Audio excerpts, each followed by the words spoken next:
Welcome to our kitchen tale. Ngayon po, tayo ay mag-grill ng tahong. In case you don't know po, mussels or tahong are one of the most well-rounded foods to include in our diet, high in zinc, iron, and other minerals, vitamins A and B12, a fantastic source of protein, low in calories, and low in fat. So, umpisahan na po natin. Ito yung mga ingredients.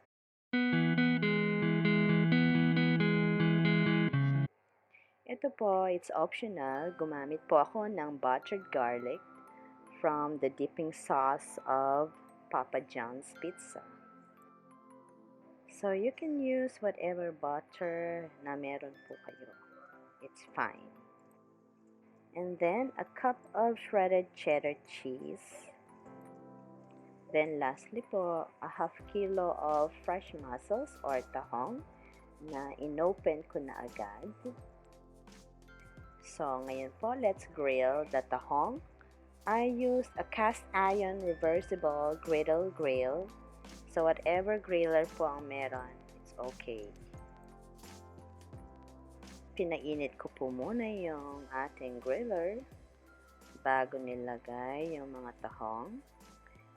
Actually, mga 3 minutes, maybe luto na po ang mga tahong.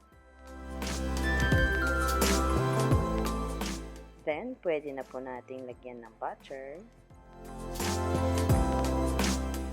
Then, isunod po nating ilalagay yung cheese. So, malalaman po natin na luto na yung tahong o na-grilled na kung nag-melt na po ang cheese.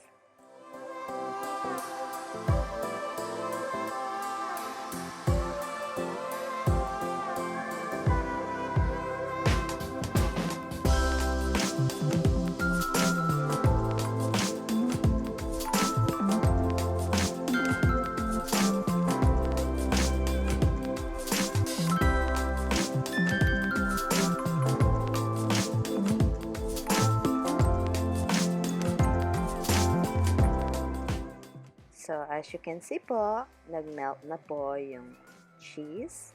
So, it means luto na po yung ating tahong.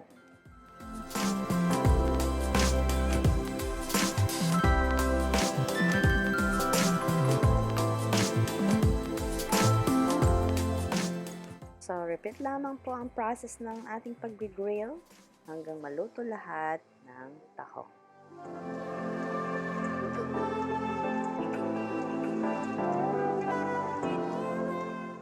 So, as you can see po, pwede na yung ating grilled tahong. Ito na po yung ating finished product, ang grilled tahong. Thank you for watching. God bless. Jesus loves you.